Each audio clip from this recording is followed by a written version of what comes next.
Hello, welcome to Color Light Motion, curated and hosted by Victoria Vesna. I'm Bess Rocklitzer, president of the David Bermant Foundation, and today we bring you Dr. JoAnne Kuchera Morin and Frederick Janka. JoAnne is a professor of media arts and technology at UC Santa Barbara. She is a composer, researcher, the curator, and director of the Alisphere at the California Nanosystem Institute. Frederick is the board president of the Museum of Contemporary Art Santa Barbara. He specializes in fundraising for artists and exhibitions with 20 years of experience in the contemporary art world. Thank you, Frederick and JoAnne, for being here today. Please enjoy the presentation. Hello, everybody, and welcome to the 27th episode of Color Light Motion. This time, we take you back to Santa Barbara, the original home of David Bermant Foundation. The Bermant Foundation has long supported local arts organizations and individual artists, and in this episode, we highlight that enduring legacy. We're excited to share a special dialogue between composer and technologist JoAnne Kuchera Morin and Frederick Janka, a curator at the Museum of Contemporary Art, Santa Barbara. Together, they explore the intersection of light and form, each bringing a unique perspective as they reflect on the four iconic artists from the Bermant collection: Namjoon Pike, Marcel Duchamp, Otto Pine, and Alejandra and Maura Sina. Their conversation flows between analog and digital kinetic art and centers on the Alisphere, a groundbreaking immersive environment developed by JoAnne and her students over the past 2 decades at UC Santa Barbara.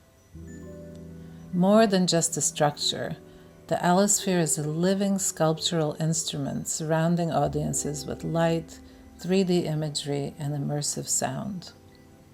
While it houses JoAnne's own compositions of light and sound and collaborations, it also opens the door to other artists and scientists to explore and share their work, and this one-of-a-kind, fully immersive environment is open to exploration.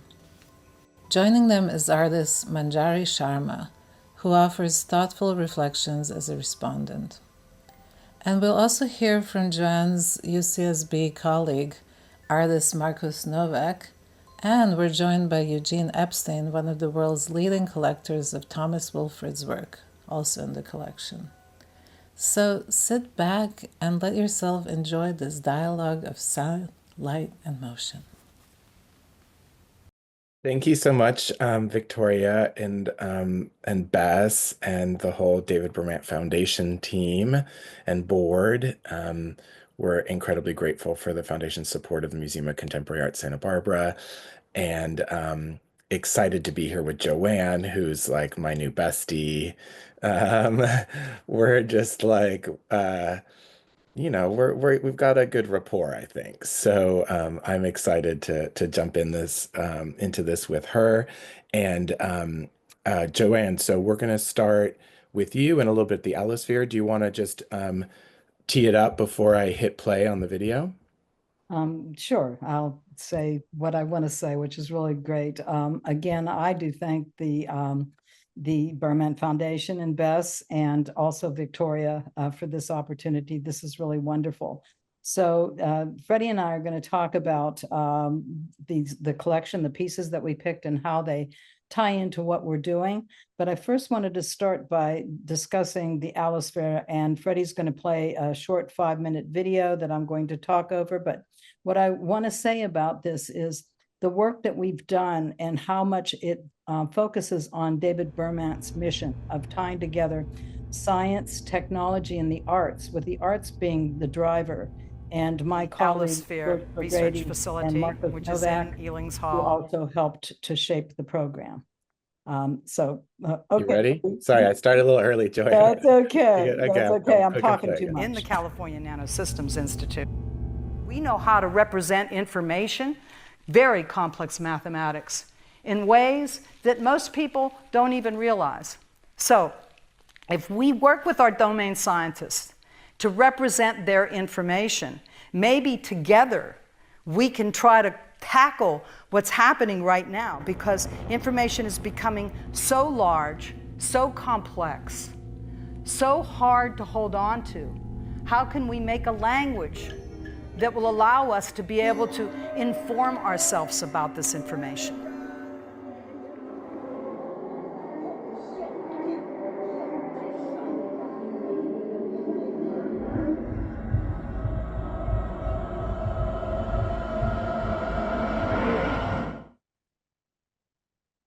What would it be like if you could generate, control, and transform very complex information like quantum mechanics and fluid dynamics, the way a composer or an artist makes a work of art? What if you could use all of your senses to perceive this information intuitively and as second nature? And what if we could make the computer a natural extension of ourselves? Could we actually make a creative computational language that would allow us to be able to represent this complex information in many different scientific fields, the way that artists and composers make works of art? Well, there's a team of us researchers at the Alisphere Research Facility. We're media artists, media scientists, and media engineers. And we found a way to collaborate with our domain research partners in other fields in order to map very complex information visually and sonically in time and space. We're making an interactive, visual, oral, immersive data discovery system that's going to allow us to use the computer as an experimental platform, as an instrument that we can interactively perform and control very complex information and ask the same kind of questions that experimentalists do when they're in their laboratories and they're able to do investigations when they don't know what they're looking for. Very difficult in the field of computation. Very difficult on computational systems that rely on one knowing what one is looking for, a precise instrument to be able to do statistical analysis and machine learning. But how can we use it as an instrument to experiment and to explore?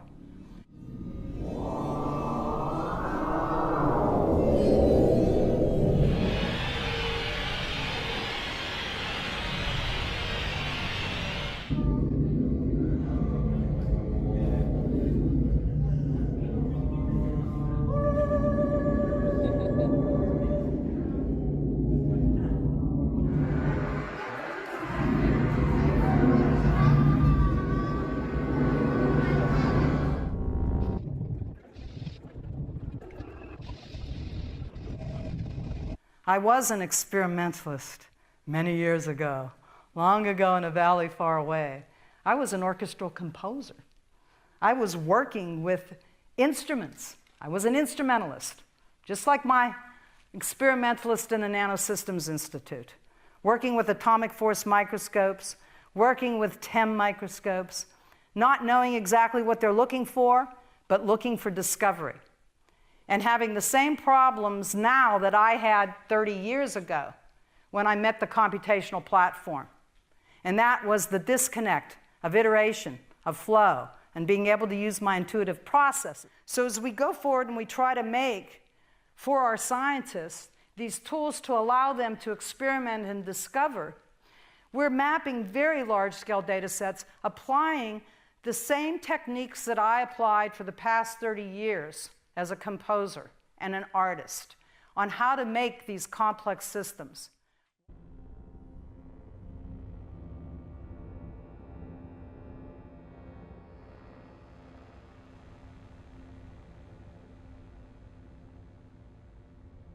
So I invite you all to come and dream with us. I open the doors to the Alisphere Instrument to all of you. And Freddie and I are working together to make our community here an important place to invite everybody in, the Contemporary Art Museum as well. So Freddie, take it away.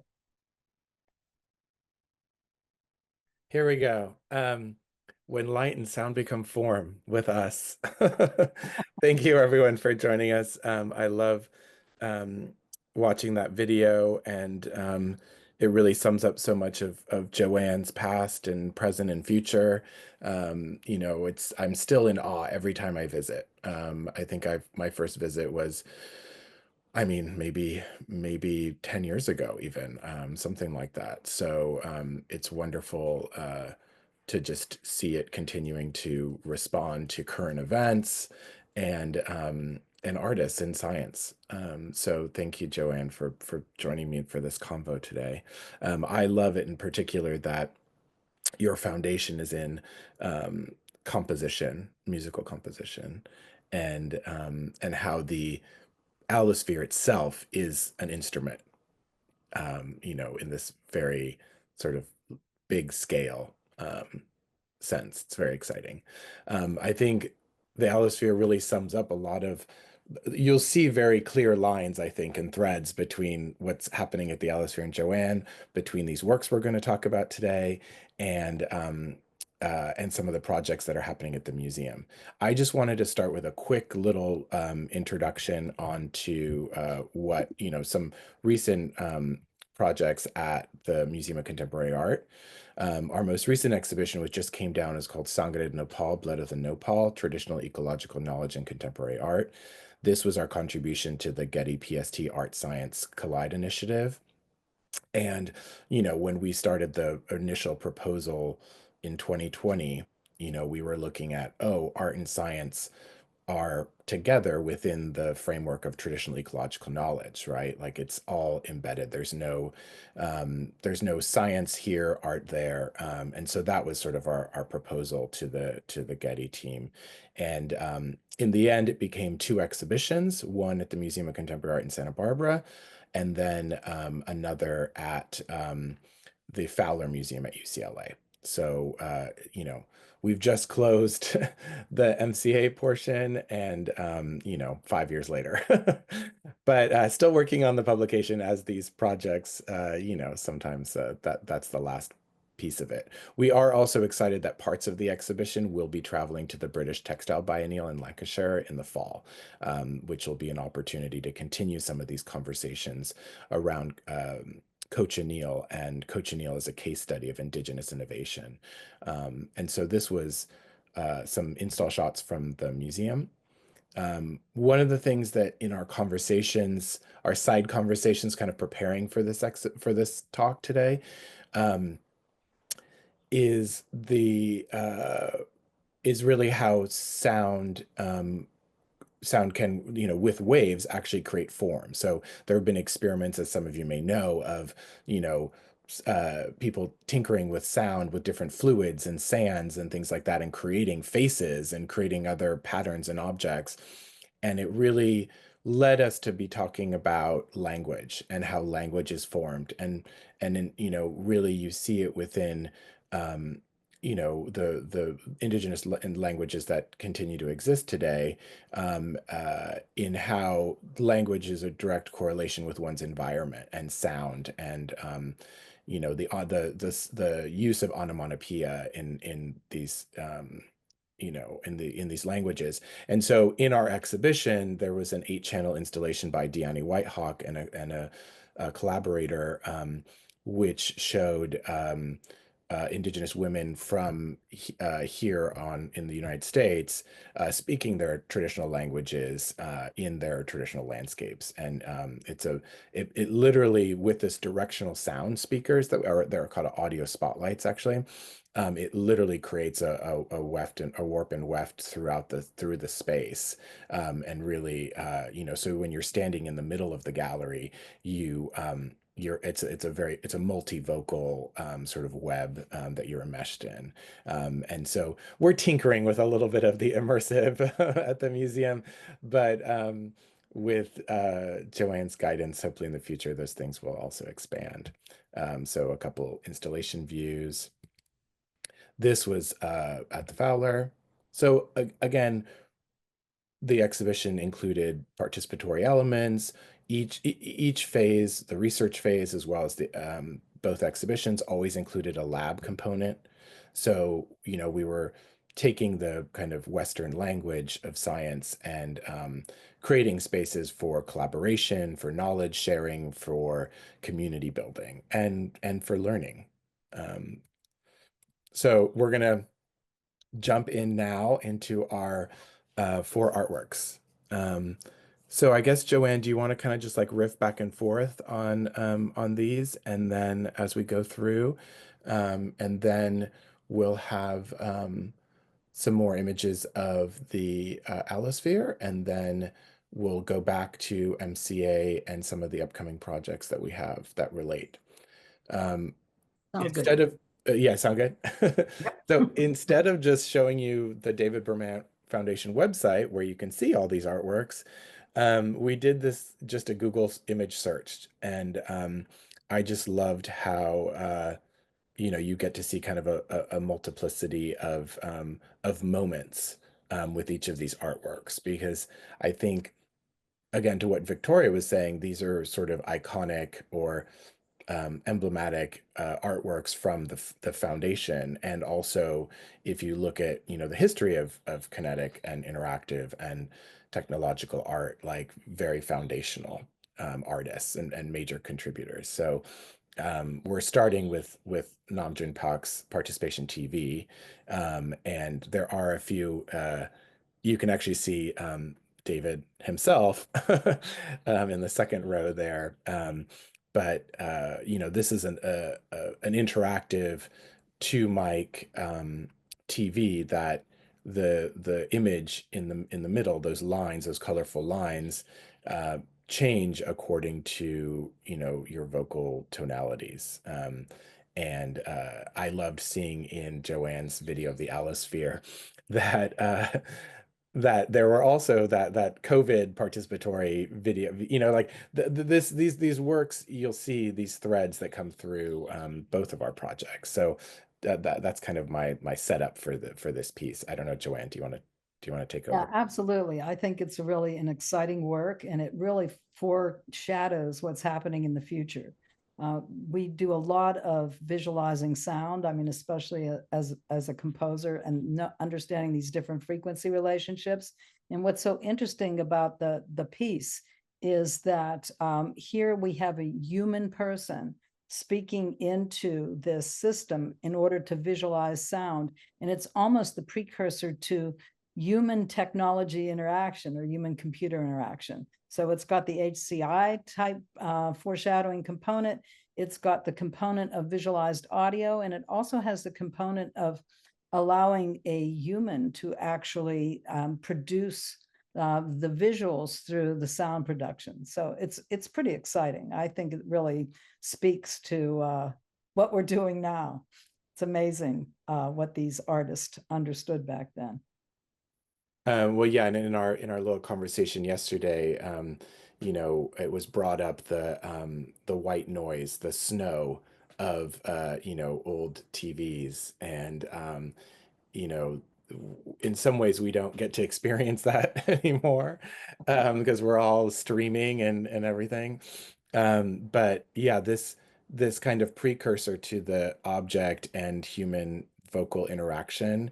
I mean, everything is voice controlled these days, right? From our iPhones to our Amazon shopping to there's the constant not only ability to connect with the computer, the technology vocally, but also there is this kind of ominous element of kind of surveillance as well. And I think that is something that's always kind of on the side of all of this technology in some way, right? Is also the potential for the kind of surveillance component.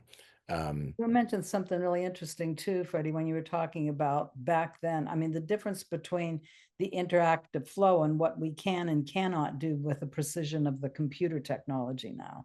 It was very easy to kind of, even with analog information, like what this piece is all about, to actually interact with these systems. We always have to figure out how we're going to tie into that computational platform. Yeah, in some ways, this is like more direct and rudimentary, right? We have so many interfaces now that we're not actually like seeing the workings of the machine, but we're just looking at a pretty interface that, you know, Apple designed. The aesthetics of interface and haptics. Uh, I feel, oh yeah, I wanted to get back to the snow and that kind of that picture, like setting up this picture of um, we were speaking with somebody who said that they would be babysitting and they would be, waiting for the parents to come home. But this was like, I don't know, in the 60s in Chicago or something like that. And so she would keep the TV on to keep herself awake, but she was kind of like drifting in and out. And that just it made this really strong mental picture for me of, well, Poltergeist the movie, but also this kind of moment of technology that creates this gateway or portal to your mind's kind of uh, expansion, I guess, right? Like this kind of like hypnotic expansion. And so it just created this really strong visual picture for me of this kind of falling into the visual and falling into the sound. Like you all of a sudden, in some ways, your brain kind of like starts making pictures, making sounds, hearing things, right? Like it's this kind of base function of our interpretive faculties to create, to understand. And so yeah. So anyways, that made me think of this piece in particular too. Like I love the kind of like the potential that happens before you interact with the piece. So we shall continue. So Autopene's Light Ballet, which is really this kind of third image. Um, there's related pieces that are popping up in this, but the actual object from the um, David Bermant Foundation collection is essentially like a coffee table that rotates in the space, creating all these lights. And I love that it's well, I think really with the next three pieces, there's this kind of like simpleness to the technology. Like it's not incredibly complex technology. In some cases, it's just movement or animation, right? Like it's and the sound that you get is sort of a ambient sound, right? But it's still part of the technology and the experience. And maybe in some of these cases it's there's also maybe an odor or a smell of like older technology, right? um Reminds me of Norman McLaren and it, punching, videotapes in order to make his dots piece. well, yeah, and you look at this and you look at just this Google search of these patterns and images and I see the allosphere literally, right? Well, there's a sphere there on the second slide. So, I mean, what's so also interesting to me is that this piece really deals with making these cutouts of these geometric shapes on these, pieces of material and actually moving those around and having those static geometric shapes become motion and become interactive. And it's all this geometry, which I thought was really exciting about this piece as well.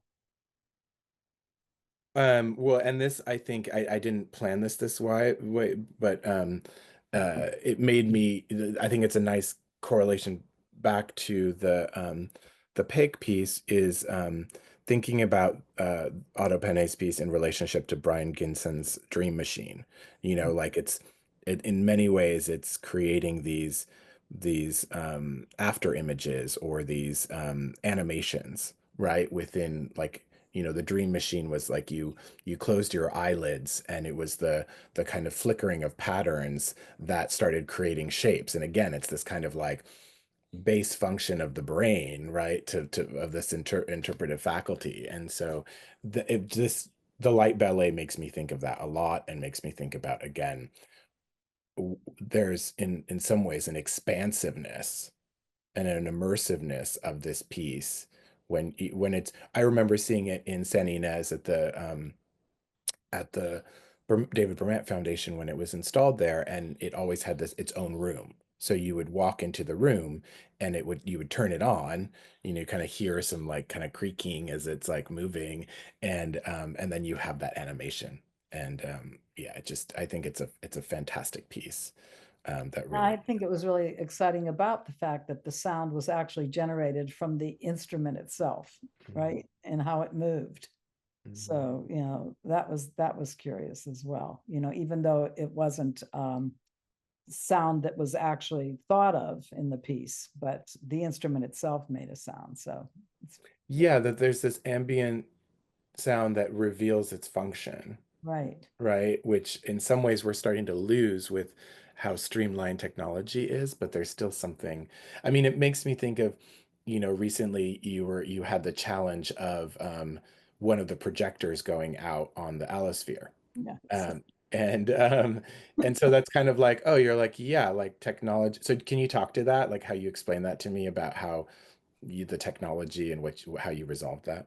Yeah, I mean, the technology is changing so quickly, and I have brilliant postdoc, Dr. Kanyan Kim, who was able to recalibrate the whole system in order to put a $5,000 BenQ projector in a space where a $50,000 Christie projector used to be, and would have cost us $20,000 to repair. And so the technologies are really changing. But we still have to be the instrumentalists to build these instruments, which I think is just a really important aspect of what we're doing. I mean, it's really not that we're completely disconnected from actually building systems like we did in the past.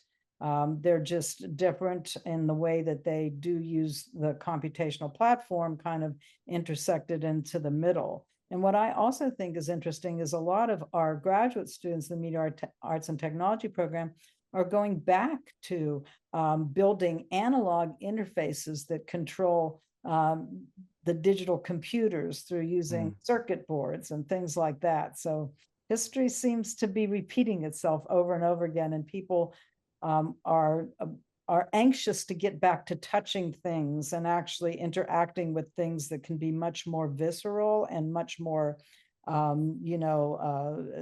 real, because of the analog technology still being, electrons going through a voltage and through a wire. So it's an interesting circular thing that's happening here. Yeah, and I feel like I read recently that UCSB has like the largest Raspberry Pi cluster right now or something like that. And as a matter of fact, my one of our professors, one of our doctors in the program, Dr. Carl Yerkes, has made a screen of Raspberry Pis and is just about ready to upgrade that screen and launch our AlloLib software on Raspberry Pis, which shows that our software can scale to any size in any space, and we can scale the Allosphere down to any size in any space, which is important for you curators and the museums to be able to bring our content in there and, hey, Freddie, I got one projector and a computer. Give me a blank wall and I'll show you what I can do. As a musician, for $10, I'll take the week off, right? I love it. I love it.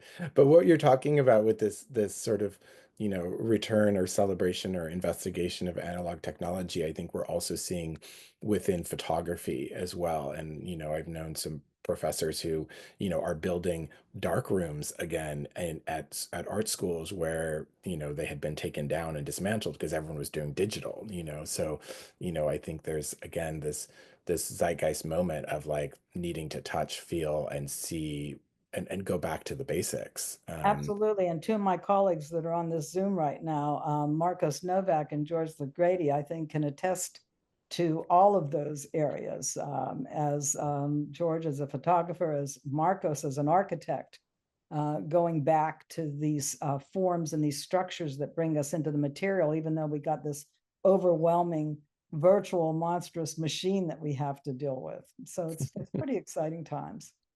I love it. Okay, on to the next. Marcel Duchamp's roto relief. Yes. So, everyone, I guess, knows Marcel Duchamp, right? He's the originator of the ready-made concept, the famous Armut toilet urinal. And but he started making these, and as you can see, they're in a lot of different collections. And I distinctly always, it always seemed when I went to visit the foundation collection, like a precursor and sometimes somehow an outlier too. Like it was like, oh, Marcel Duchamp. Like, where do you go and see like Marcel Duchamp? I don't know. I always felt like, and he's such an iconic, besides like MoMA or a big museum, but like it just seemed so cool that the David Bermant Foundation had a Marcel Duchamp artwork. I don't think Santa Barbara Museum of Art does, but I'd maybe have to double check. But and so what essentially is happening, for those of you who don't know, they're essentially like record discs that then get played on a little machine that hangs on the wall, like uh, a little record player that's kind of mounted. And then obviously the optics, the as this thing spins, some of them you can see. There's one that's like a little fish, a little orange fish on a green background. But essentially, yeah, they create form as they spin and animate. And again, maybe there's something about spheres in our conversation here that we're looking at, like maybe there's some base sense to how rotation of a round object creates form as well. And again, JoAnne, this is like that. I don't know if you've seen this piece in action, but it's also one of those objects or artworks where there's an ambient sound and smell, and it's again like an experience of time in a visceral way. Absolutely. I mean, I think what's so interesting about this is it harkens to mechanical engineering as well, and the rotors and the things that Duchamp put together in order to be able to make this piece is really an interesting aspect of foreshadowing, how we're working with engineers and the mechanical engineering technology as well. So it's pretty exciting. It's a pretty exciting piece. And I think that the different optical illusions that it makes also gets us to this point of the dream machine like era, where you're just staring at this thing and you're watching these things go by, and it just brings so many different thoughts. So I think it's just really, I mean, it's an exciting precursor to everything that I think we're talking about right now. So, yeah. Yeah, no, I love it. In some ways it's so simple, and yet it is transformative. I mean, in some ways, looking at this in the grid like this, it also reminds me of Hilma Aft Klimt and kind of her, visionary paintings, where color, well, I guess it also kind of connects with Annie Besant, like, you know,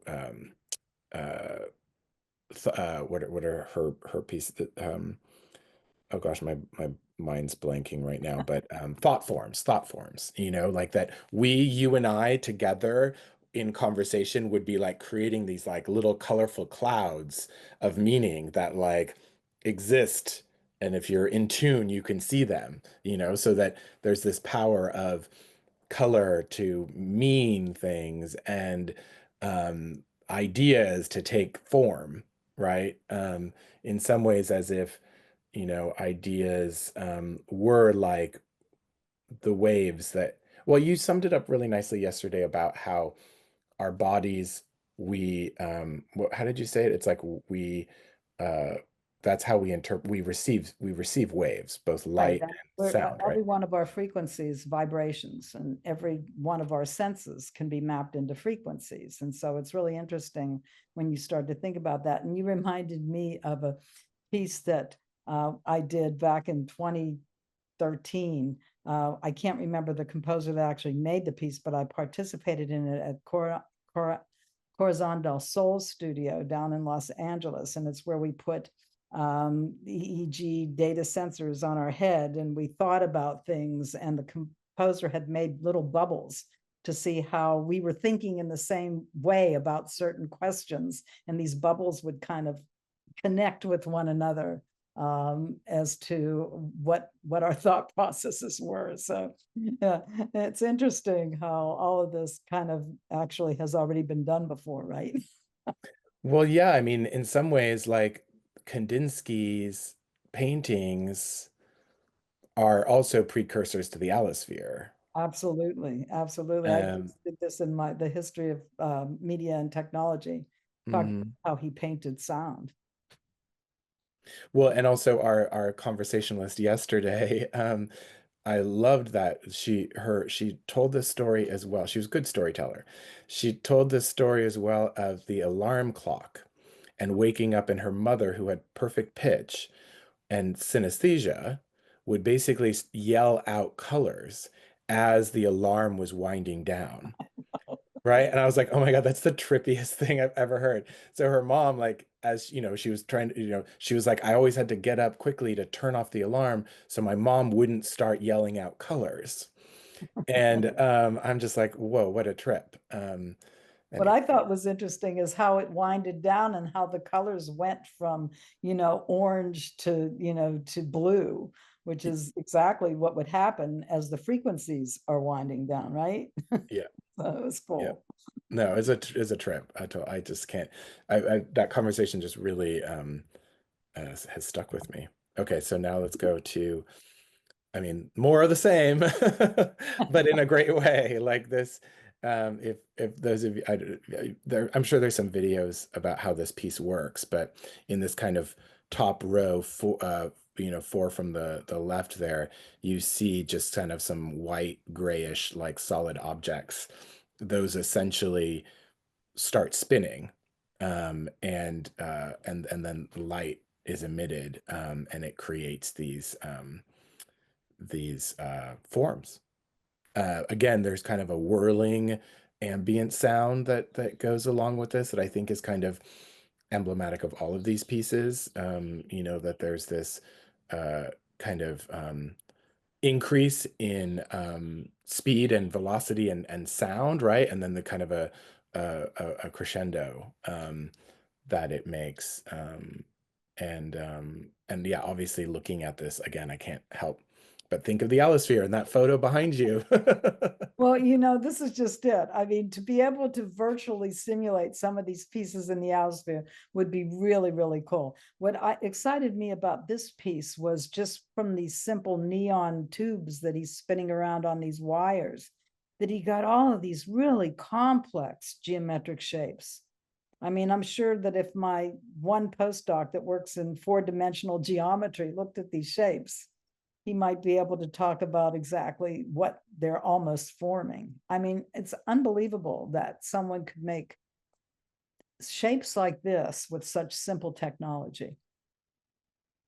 Yeah, no, it's powerful. It's really Very powerful. powerful. So I think we're going to segue now into some of your slides of examples of what's in what happens in the allosphere. And you can tell me to move back and forth because I just dropped these in, so we'll see. Yeah, this is again one of my quantum compositions. It's called Ethereal. It was premiered at ICEA in Gwangju in South Korea. And so these are just video shots of the piece. And the way the piece was interactively performed was we had 2 screens. People could stand in the middle, and they could actually, with their motion, they could grab these little atom creatures that were being generated in the piece, and they could move the whole system around by how they actually were tracked. Their footprints were actually tracked on the smaller screen on the floor. So there are many different ways that we can set up these installations that say that we take it out of the allosphere. This is now, that picture right now is another work, and this is on the bridge of the allosphere, and this is by a former one of my graduate students who's now a professor at Goldsmiths, Lance Putnam. And this is visualized audio. Every single triangle you see on this screen here are sine waves. And how these sine waves form together make the sound of the piece. When they're directly in line, you get these pitched sounds. As soon as they start to come like this in clouds, it sounds like rain. So it's a really, really interesting piece.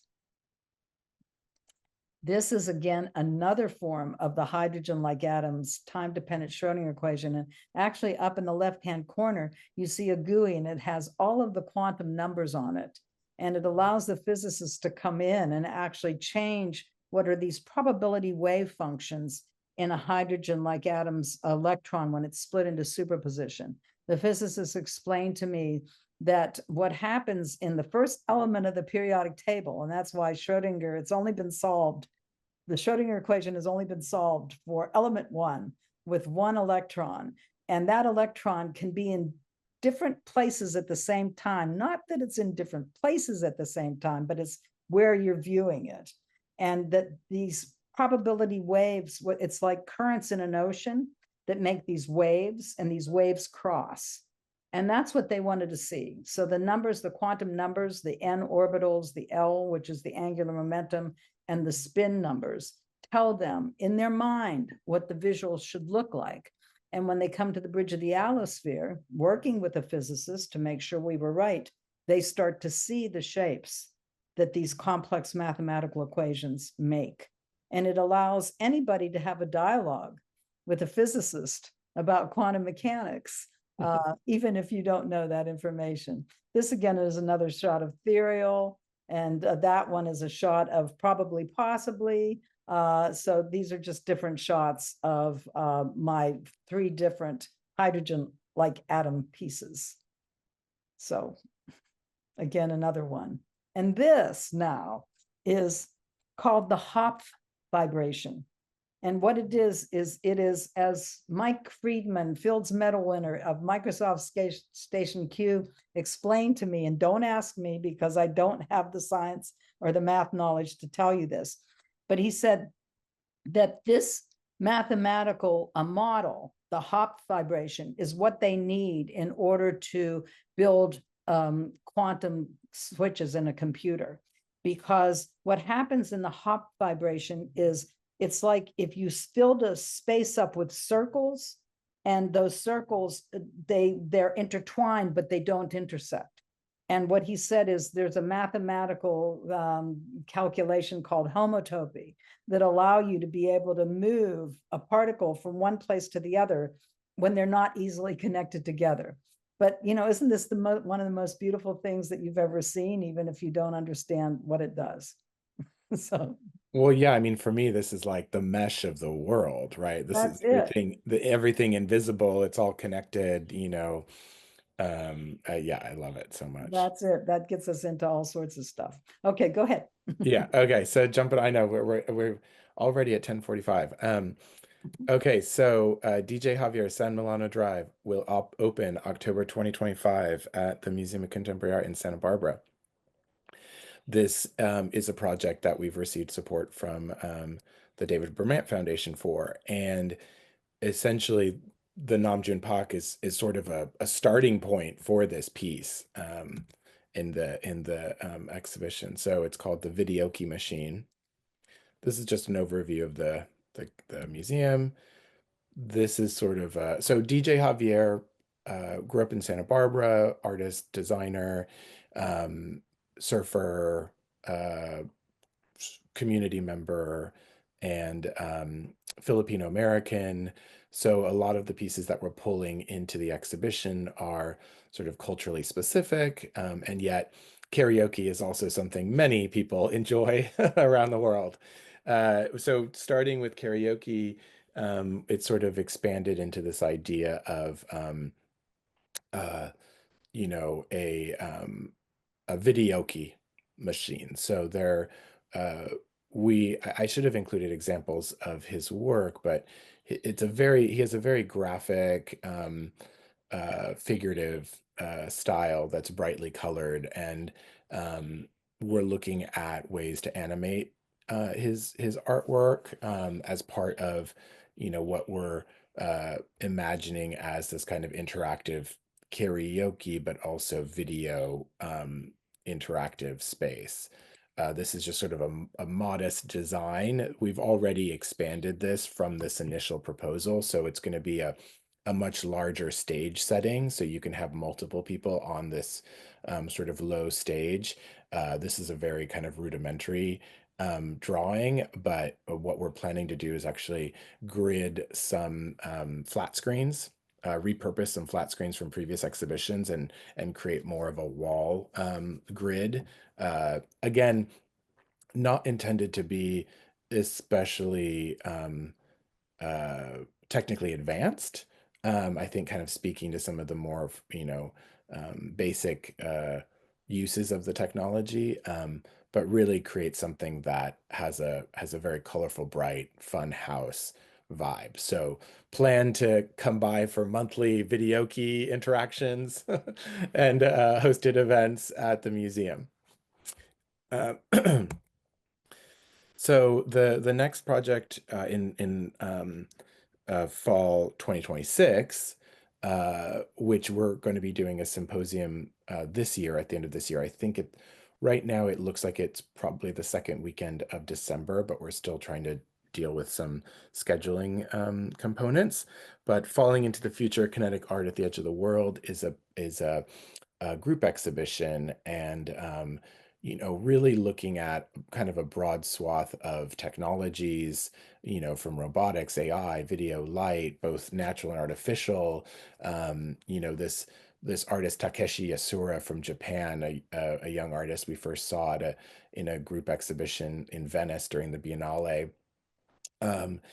He's creating these very modest objects that that are solar powered, that have little solar panels, that then create us that power the movement of a feather or the pumping of a liquid, like very, very modest but incredibly poetic objects that use natural light. So we're looking at commissioning a new piece by him, but also by Nicaragua, an artist from Nicaragua, Patricia Belli. And so I've just listed some of the artists that have, were confirmed. And then we also have kind of a larger working artist of, again, Pacific Rim focused, really centering Southern California, Los Angeles, where we are, like, as a center on, a much larger global representation than, sort of a consistently looking eastward towards, the larger Western capitals of art and culture and ideas, right? I mean, California itself, as we all know, looking at JoAnne too, has historically been for decades a place of innovation and experimentation, space age technologies, new systems, and now quantum experiences. And so why not? Like, why shouldn't we be kind of leading the conversation around some of these new technologies and how artists are looking at them. And I think Exciting. I'm about ready to embark on a possible collaboration with an artist that's going to deal with the oceans, the radiated oceans in the Pacific near Fukushima. So, well, we need to talk about we it. should talk. Yeah. We can talk now. We are talking. But yeah, I think it's all, again, what I love about that web mesh piece is, like, it's all connected, right? And I love the sphere. And when I think of kind of like, the Western edge that we live on here, right? Like the Chumash were seen as the gatekeepers of the Western Gate, like this being a, incredibly powerful space of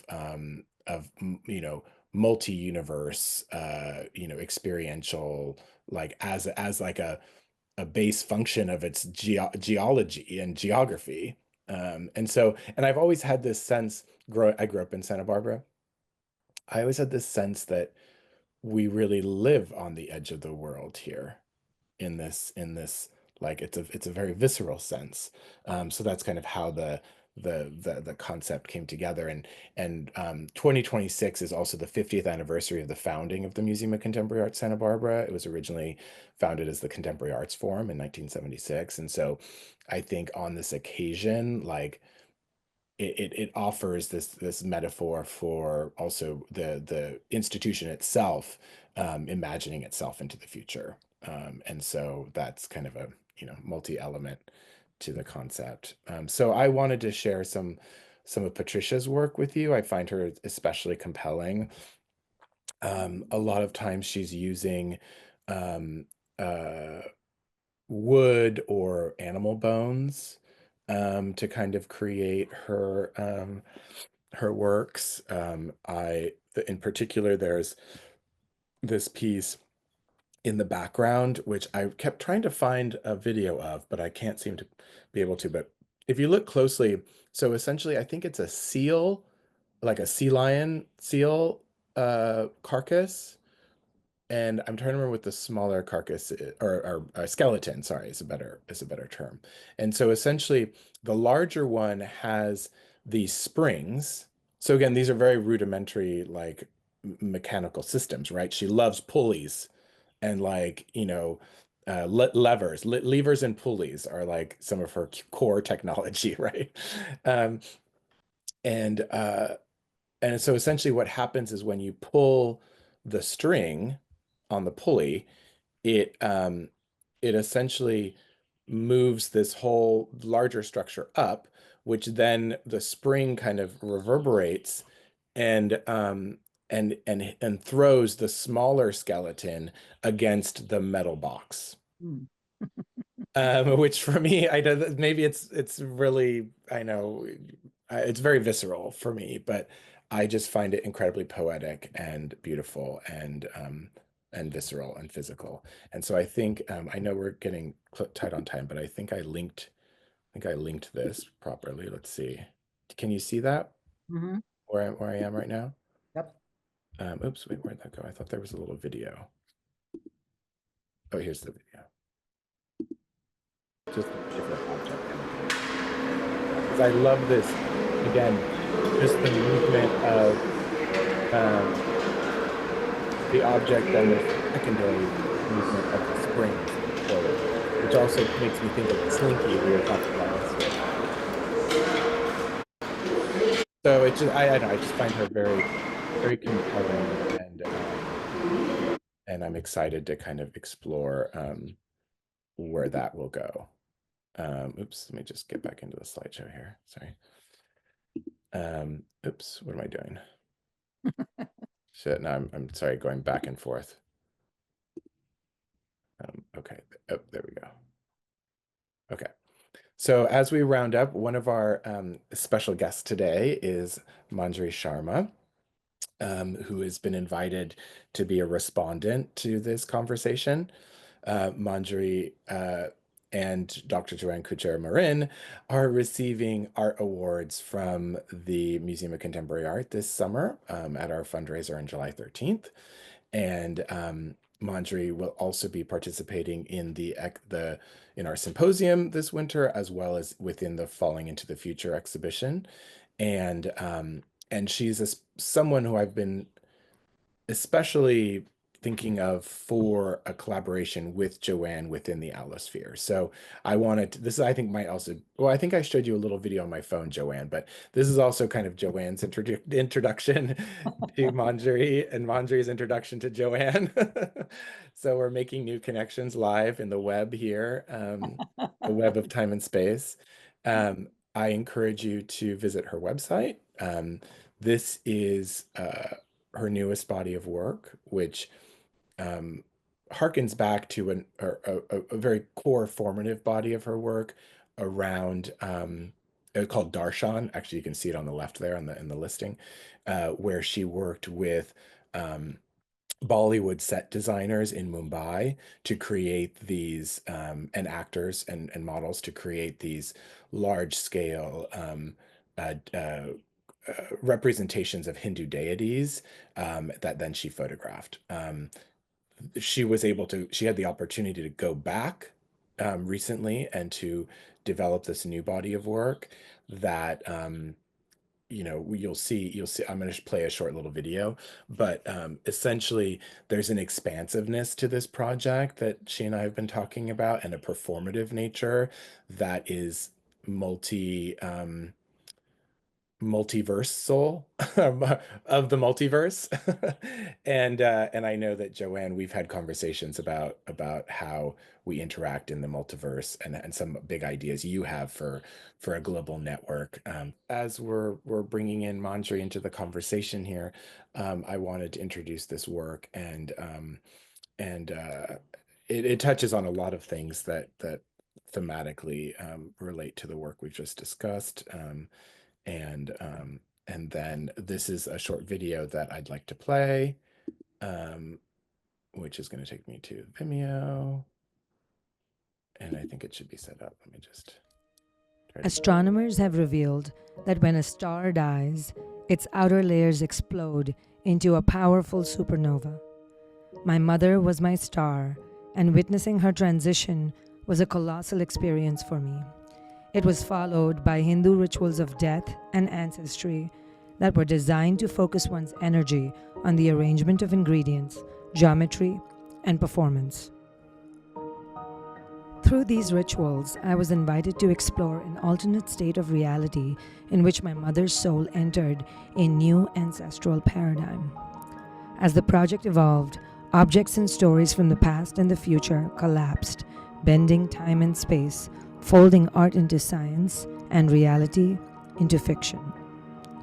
The imagined worlds in this series are inspired by personal history, Hindu iconography, and the scientific possibility of life on other planets.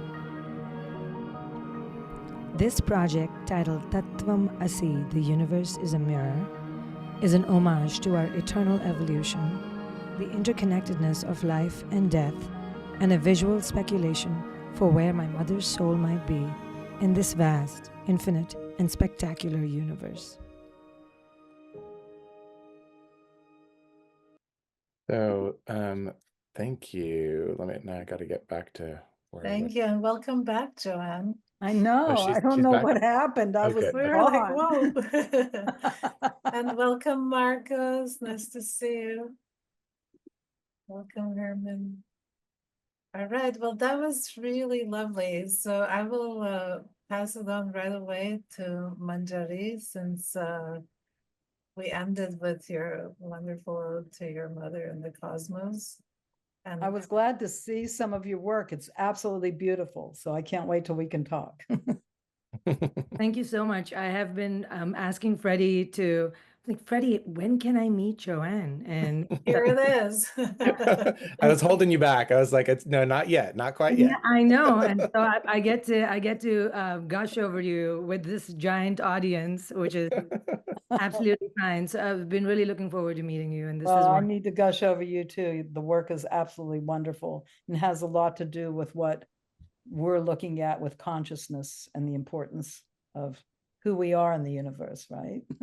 I also, it's also not lost on me that it's almost Mother's Day. And, I was listening to, I was revisiting the video, which I haven't for a moment. And it is so interesting because so many projects that we discussed today are discussing the same subject matter.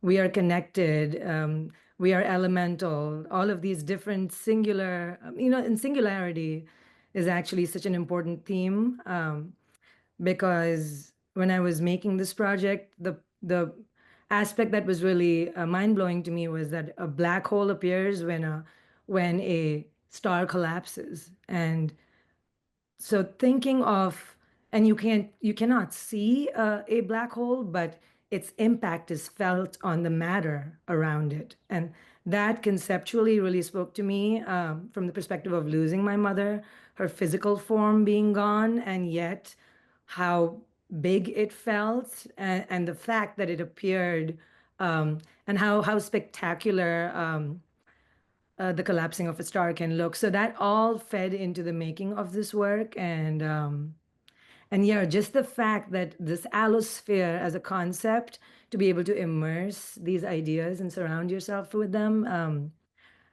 I'm just looking forward to spending more time with you, JoAnne. I'm and looking forward to and too, because my string orchestra dissertation piece in 1984 is called tachyons. It's about a particle that can move faster than the speed of light. And every time there's a black hole collapse, there's a white hole expansion in another dimension comes to pass. And we as spirits go through these different machinations, and maybe it's all at the same time. I don't know, but it's going to be really fun. Speaking and collaborating with you will be really good. yeah, and you know, there's it's such a rich space in between for what's known and what's not known. Because when you were speaking about vibrations earlier and energy, and you know, I immediately looked up. I was like, can that be scientifically proven?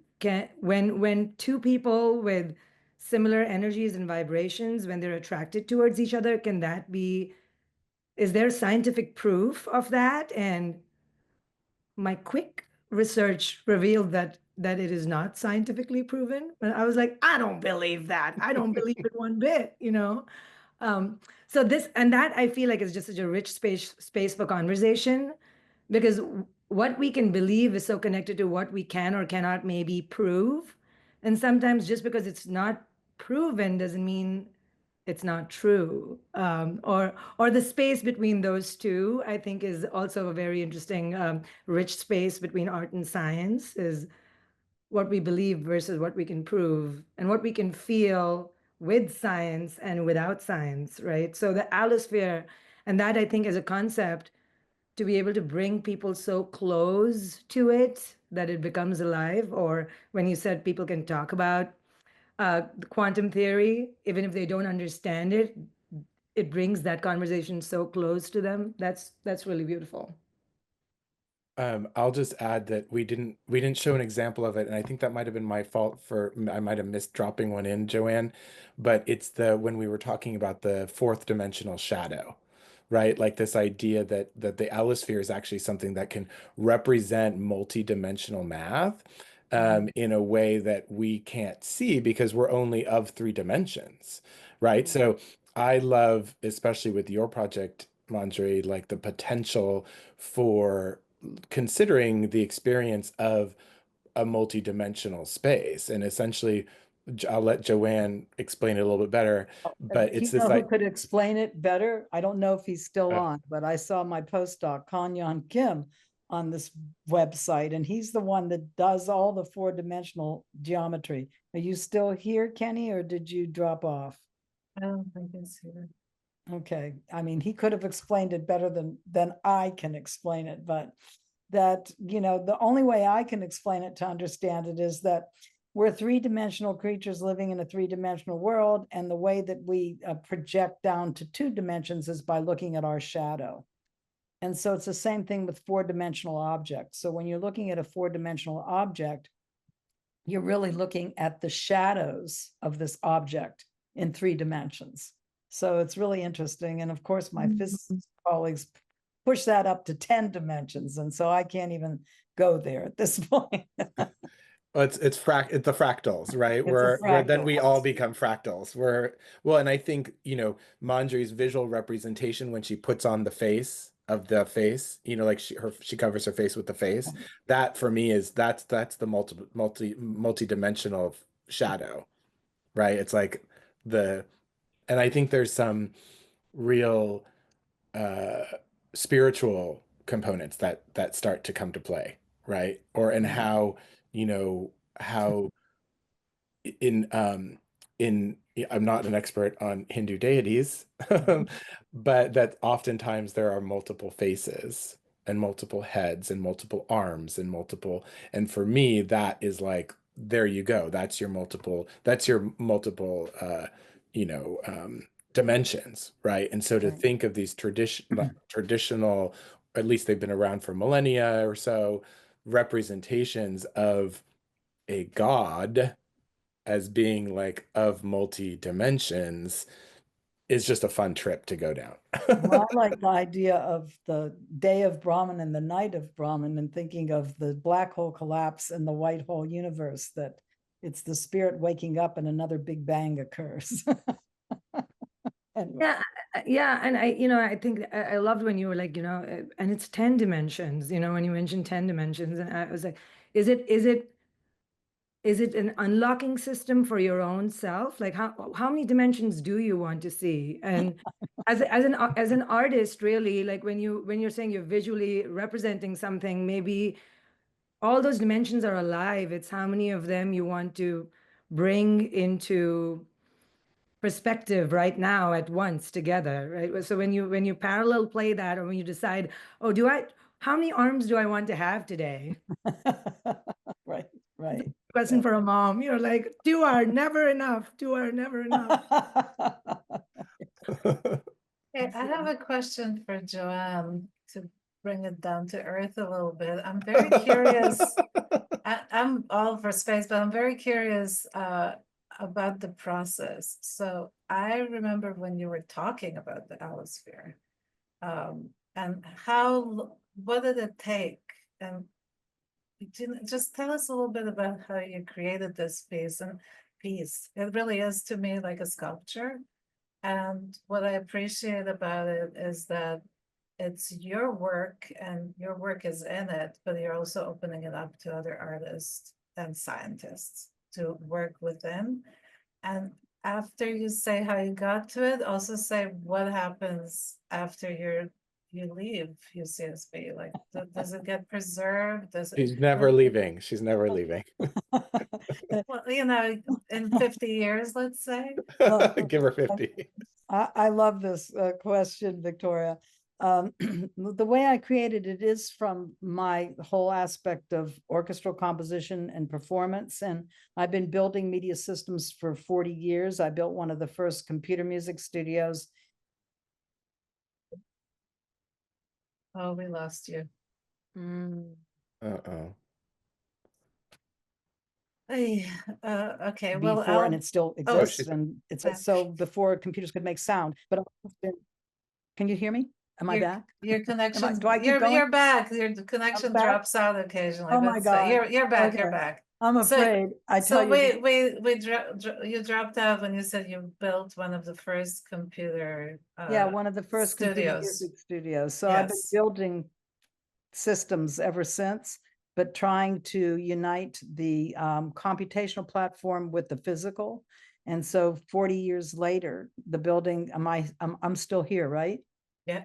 You can hear me okay? I'm scared. You're here. You're here. You're in our dimension. I never know where I'm at. Okay. Yeah. 40 years later, building the allosphere after just working with some tremendous minds throughout the University of California.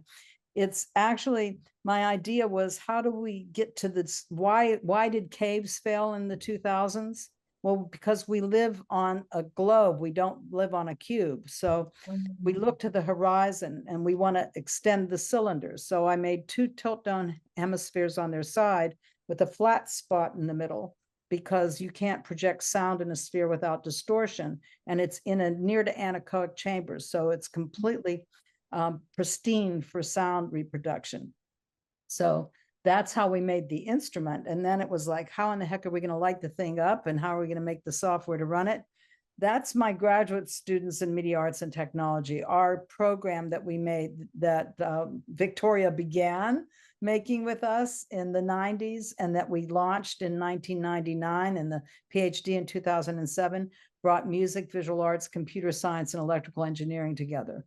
So it was my graduate students that I was just the conductor. They built the software. You are the conductor. We decided how. You still are the conductor. I'm trying. But when did it start? When did you start building it? Like physically creating the this? building? Actually, what was so exciting was I worked, I brought the building to the campus because of where I was at the Office of the President.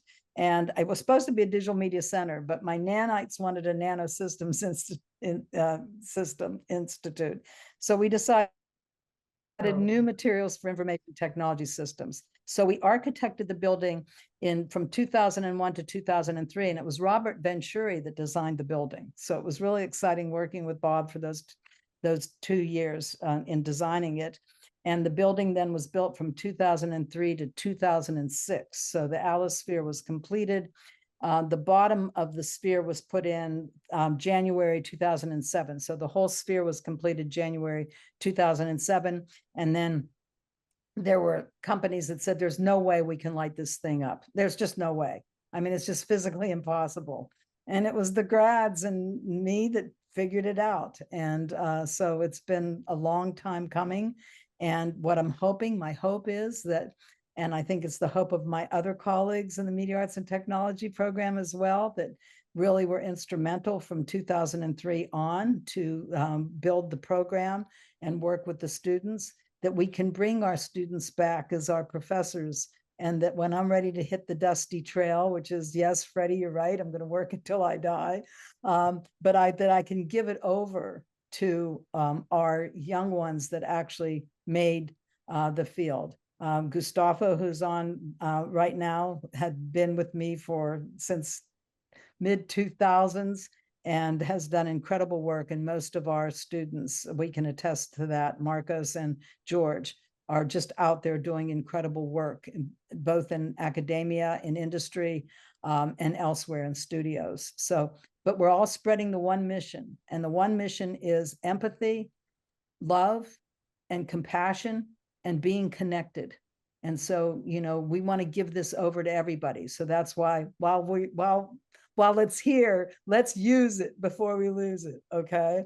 And I also do want to thank the Bermant Foundation for their support as well. Thank you so much, Bess. So anyway, why don't you guys? Well, Victoria, I want to you were saying conductor, you referred to her as a conductor. And again, our little convo yesterday, this person suggested that it like in the Alisphere, wasn't it something like she wanted to see the batons? Right. It was like, I want to see the batons in the space. And we were like, and oh my God. And one of our forefathers in the field, Max Matthews, that was at Bell Labs, he made the conducting baton. So Wow. Well, we love when somebody tells us it's impossible, right? Oh yeah. Well, look at what you did, Victoria. You did an incredible job at the CNSI. So. It's interesting. I don't know if the audience knows, but the California Nanosystems Institute buildings came up right after 9/11, actually. And they're paired. So the pair of nanoscience is actually Santa Barbara and Los Angeles. And because I taught in Santa Barbara and then went to LA, that connection, that bridge stayed. On and off, you know, a lot of times it was off, but the knowledge of it being together was there. And I have to say, I haven't been to the Alisphere in years. And last month when I visited, which started this whole kind of trying to let's do something, I just was so impressed because JoAnne showed me mostly other people's work. And then at the very end, she's like, oh yeah, this is what I do. And I was like, this is pretty cool. It's a little bit like software artists that create software that then is open source and other artists can use. And that kind of community building and sharing of work is ecocentric, not egocentric, and that's what we want. So I really tap my hat to you for surviving that because it's been hard. I've got honestly the persistence and the kind of persistence of vision is well, and all of our software is open source, licensed by the Regents of the University of California on GitHub. It's called AlloLib. It's for all. Yeah. So to turn it back a little bit to the to actually what Frederick brought up repeatedly, and I appreciate very much, is the idea of analog and digital and kind of going back and forth and then bringing in the indigenous wisdom into all of this, whether it's local indigenous or from India or from South Africa, wherever.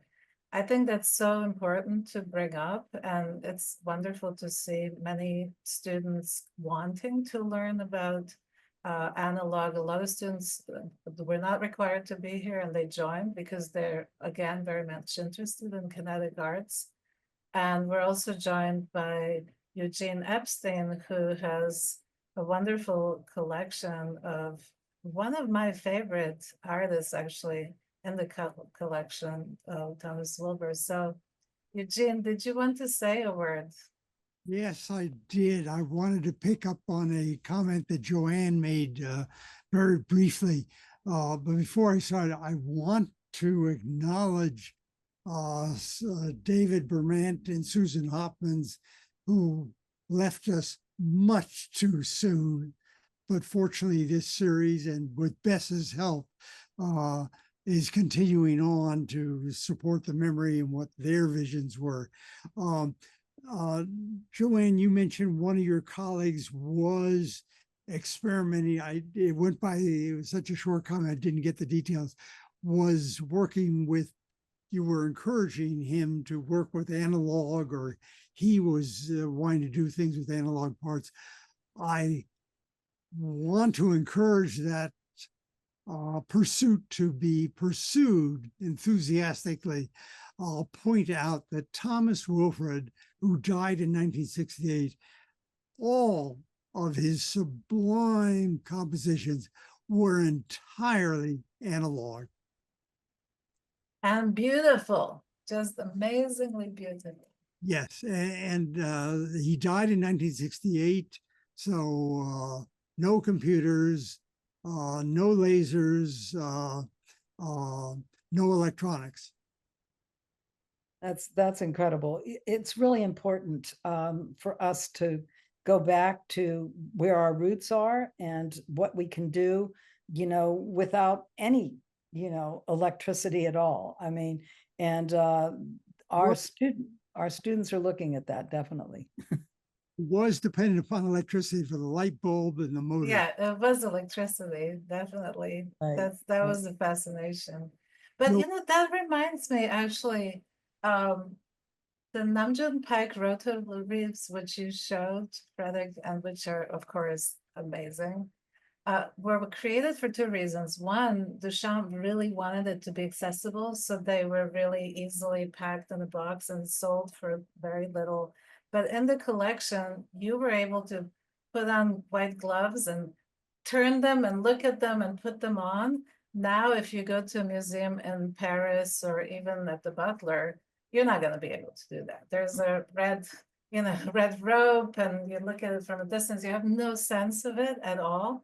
And the same is true for Thomas Wilfred's piece. So we were able to open up the cabinet and see these gorgeous records that were hand painted, and the colors of the hand painting, the light would be thrown on them, but you understood the back end. And I think now what we're just seeing is the front end, which, and a lot of money, right? So it's a big market on top of it. But what I love about students getting back into analog is also two things. First, that we can see the back end, and it's kind of in vogue to show all the wires and everything. I'm like, yeah, definitely, let's see it. But the other is, speaking of electricity, with all the climate change, we will be out of electricity a lot. And so we need to entertain ourselves before, when things are down, right? When there's no cell phones or anything, like, what do we do? Thomas Wilfred actually imagined that his light kind of projections would be in every living room. So before television, he imagined it as a TV. What a different world it would be if we were watching light and the universe, as opposed to like junk being thrown at us daily. So thank you for bringing that up, Eugene. Getty Wright has a very short interview with me and shows the interior of one of Wilfred's works. Yeah, we have documentation of that too. So we should put it on the site, actually. It just occurred to me. Yeah. It's fantastic. I mean, and the fact that we could hold them, it was just amazing. So students should be inspired to create work that people can actually pull up and hold, and like records, DJ playing, right? DJ Javier.